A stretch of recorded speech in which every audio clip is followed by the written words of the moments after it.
દક્ષિણ ગુજરાતમાં ભારે વરસાદથી પ્રભાવિત વિસ્તારોની મુલાકાતે સાંસદ ધવલ પટેલે આજરોજ નીકળ્યા હતા. ત્યારે ડાંગમાં પૂરગ્રસ્ત વિસ્તારોમાં ફરી નુકસાનની સમીક્ષા કરતા હોવાના દ્રશ્યો કેમેરામાં કેદ થયા છે. આવો જોઈએ કેટલીક વિઝ્યુઅલને.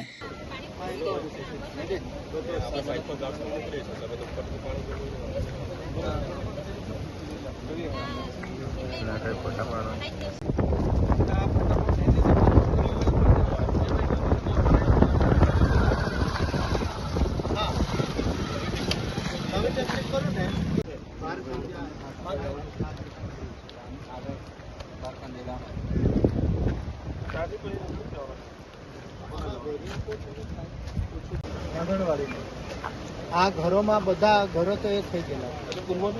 હા, સ્કૂલમાં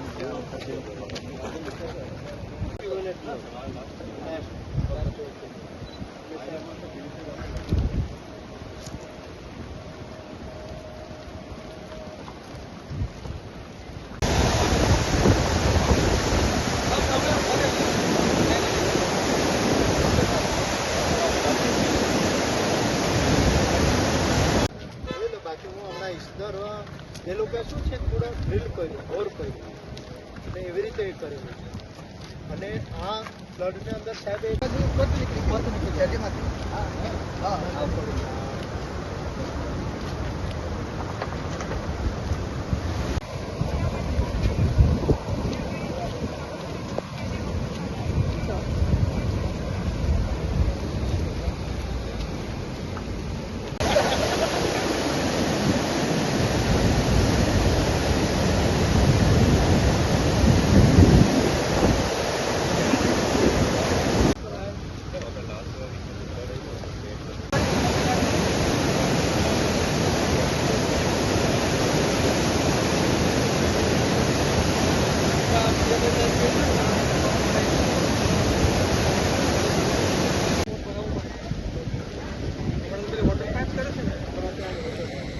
સમગ્ર નુકસાનની જાણકારી મેળવ્યા બાદ મીડિયા સાથે વાત કરતા ધવલ પટેલે શું કહ્યું, આવો જોઈએ.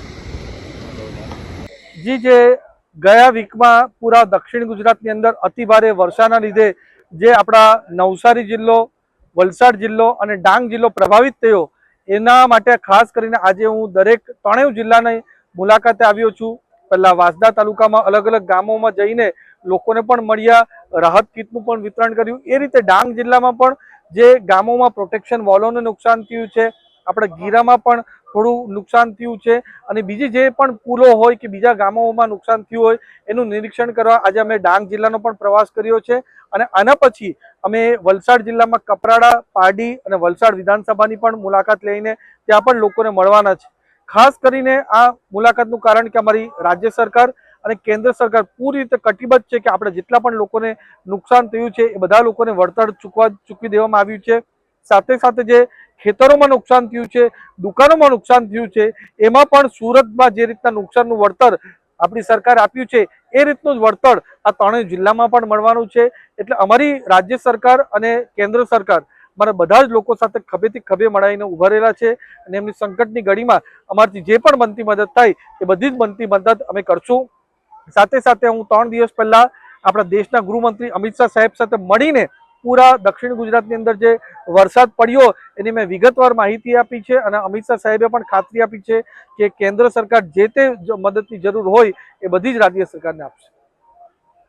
ડિસિઝન ન્યૂઝના બીજા વિડીયો જોવા માટે ચેનલ સબસ્ક્રાઇબ કરો અને બેલ આઇકન બટન પર જઈ ક્લિક કરો. સ્વતંત્ર અને આઝાદ પત્રકારત્વની મદદ કરવા નીચે આપેલા થેન્ક્સ બટન પર જઈ ક્લિક કરો.